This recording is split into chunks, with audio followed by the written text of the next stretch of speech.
Shalom once again, everyone. I'm Bill Cloud, and this is our Torah tidbit taken from the Torah portion called Vayishlach, or "and he sent." It's referring to the fact that before entering Canaan, Jacob sent his messengers to his estranged brother Esau, who was residing in Mount Seir, to alert him of Jacob's return.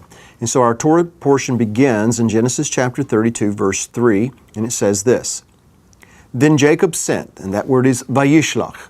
Then Jacob sent messengers before him to Esau his brother in the land of Seir, the country of Edom. So now, as this portion begins, we see that Jacob's flight from Esau has now come full circle. Of course, he had to first flee Esau's anger after he obtained the blessing from Isaac, and then when Esau found out about this, he planned to kill Jacob. But now, as he approached Canaan, his messengers are reporting that Esau's already approaching him, and along with him is a 400-man army. So, it was inevitable that Jacob was going to have to confront Esau. Perhaps he didn't foresee this, but he had to confront him in order to enter the land. Now, this confrontation, I believe, is prophetic because it established a pattern that all of Jacob's descendants would have to follow. For instance, when Israel left Egypt, they eventually had to confront Esau, or the descendants of Esau, under Moses' leadership. And then under Joshua, they had to confront the giants and the fortified cities. All of these are obstacles intended to intimidate God's people and impede their progress toward the land. So then we could say that in order to possess the land and fulfill our God-ordained purpose, we also must be willing to confront the obstacles that are before us. There isn't any other way around it. Now, while that is an important element of every believer's faith walk, there is another element to our maturing into what God has called us to be, and that is this. When we are at perhaps our lowest and maybe our most fearful time, that is, as we face the Esau in our life, we may find ourselves also struggling with God. And if the pattern in this portion remains consistent, then it would seem that we can count on coming into a time when we will be faced with the challenge of being transformed from Jacob, that is the heel catcher, into the Prince of God, that is Israel. In Genesis chapter 32, part of this Torah portion, it's recorded for us, beginning in verse 22, that the same night he arose, and he took his 2 wives, his 2 female servants, and his 11 children, and he crossed the ford of Yabbok, that is the creek there. He crossed the ford of the Yabbok, and he took them and sent them across the stream and everything else that he had. And Jacob was left alone. And I believe that's a very important phrase there. He was left alone. And a man wrestled with him until the breaking of the day. Now, this is one of those verses that intrigues me because, well, for one, why the wrestling match began is unclear. It simply doesn't tell us. And so then, there are some rabbinic writers who consider this incident to have been simply a vision, a prophetic vision, but a vision. In other words, it didn't really happen. There are still commentators who believe that this is seen or should be seen as merely symbolic. In other words, every person is going to have to struggle with God at one point in time in order that they become whole. And while I would agree with that aspect of things, I believe this actually happened. In fact, the Haftorah for this portion, recorded in Hosea 12, says this: In the womb he took his brother by the heel, and in his manhood he strove with God. He strove with the angel and prevailed. He wept and sought his favor. He met God at Bethel, and there God spoke with us. And so I read this because what I'm taking from it anyway is Hosea mentions something that literally happened. That is, Jacob wrestled with Esau in the womb. That's a fact.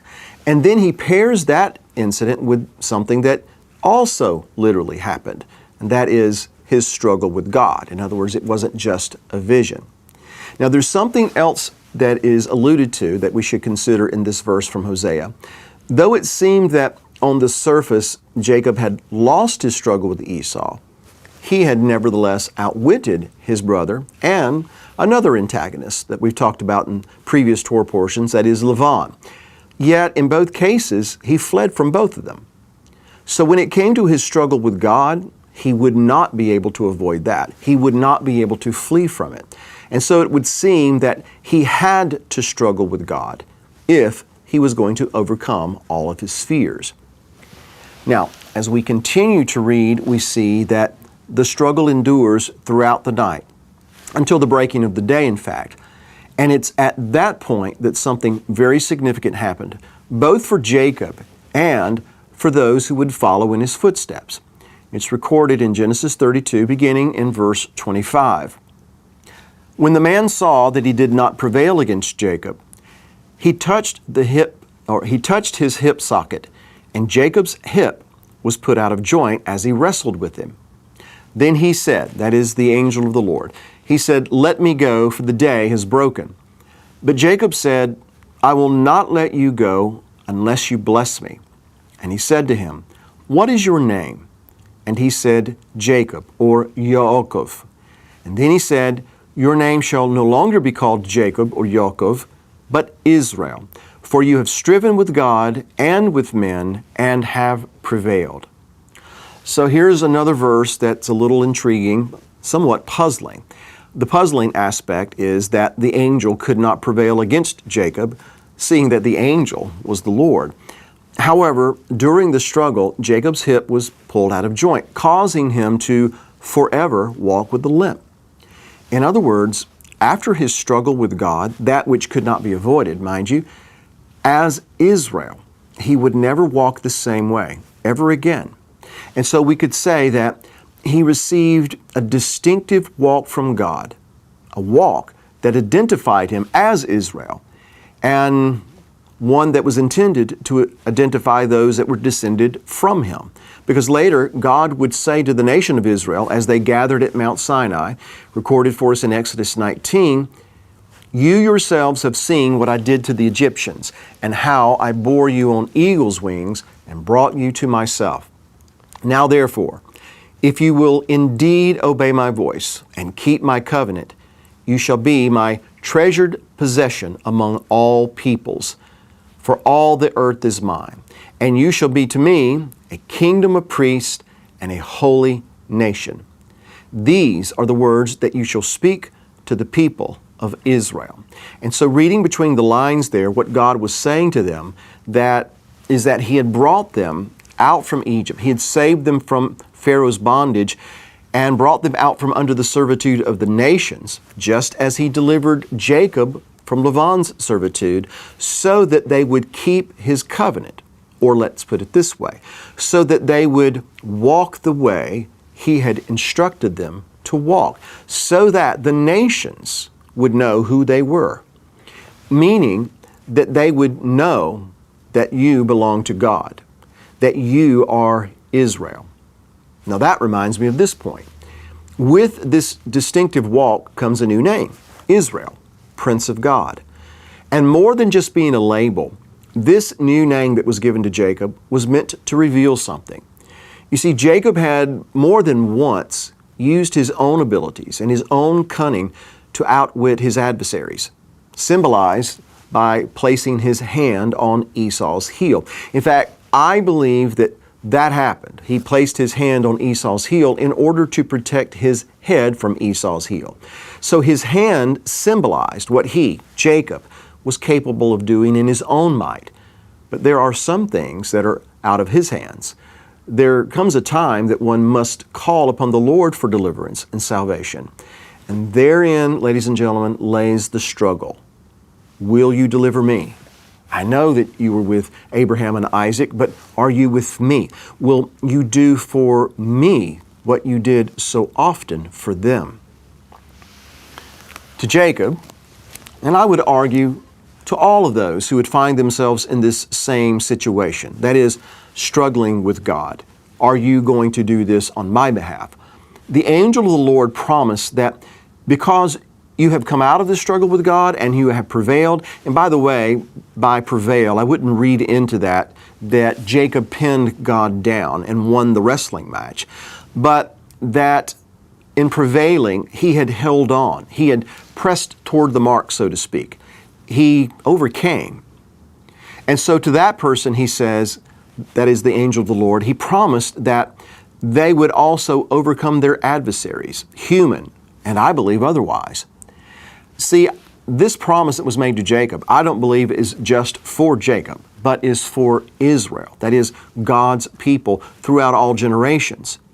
As a matter of fact, the Septuagint, which is the Greek translation of the Hebrew Scriptures, and the Vulgate translates Genesis 32:28 as saying this, "Thou didst prevail with God, and thou shalt prevail against men." In other words, in the future, you will prevail against your enemies. Is that not what Yeshua meant when he said, "I have given you authority to tread on serpents, on scorpions, and over all the power of the enemy, and nothing shall hurt you"? Because when we struggle with God, or after that struggle, and the realization that Jacob had actually been struggling with God, our portion tells us this, beginning in verse 30 of chapter 32. "Jacob called the name of the place Peniel, for I have seen God face to face, and my life is preserved." In other words, I didn't die. "And just as he crossed over Peniel, the sun rose on him, and he limped on his hip." And so, after this struggle with God, and I'm speaking not just of Jacob, but with us, or for us, like Abraham before him, Jacob passed over into the land. That represents coming into the fullness of the promise with a new name and a new walk, and it would seem a new perspective. And by that I mean, he wouldn't necessarily be called upon to depend on his wits and his own abilities to overcome future obstacles. Because you see, he knew firsthand that in some situations, only God himself can deliver. And what Jacob had come to realize is that God would do it for him, just as he did for Abraham and Isaac. And that, ladies and gentlemen, what I believe this struggle with God is all about. You see, I think there are many of us, like Jacob, who have struggled with men and adversaries. We've overcome situations. We've come through those bad times with persistency, morality, wit. But what happens when we find ourselves in a situation where our gifts are insufficient to bring us through that circumstance? What then? As far as I'm concerned, it's in those situations that doubt and fear begin to creep in. And that is when, potentially, many of us get into trouble, just as certainly as Jacob's descendants illustrate in the wilderness. Because when they doubted, they resorted to complaints and grumbling, idolatry, and even sexual immorality. So instead of doing that, as we all are going to be called to approach and face our nemesis, that thing that wishes to destroy us, the Esau in our life, as we approach that, and in that process, at some point, when we're perhaps the most fearful, we're going to find ourselves struggling with God. Maybe saying, "Hey, I know you can do anything. I know you've done it for Abraham, Isaac, and Jacob, but will you do it for me, Bill Cloud?" That this struggle occurred during the night, I don't believe that's an accident either, because it's when the darkest that we fear the most.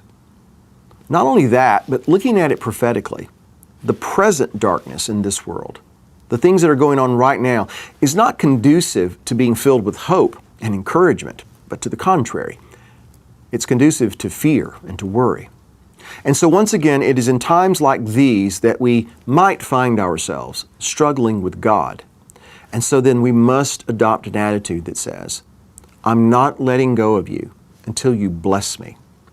Because we have a promise that if we hold on, the outcome is that as the day breaks, like Jacob, we will find ourselves transformed from just being a heel catcher to a prince of God, Israel. And with that, we come to the end of this Torah Tidbit. Thanks for joining me, and shalom.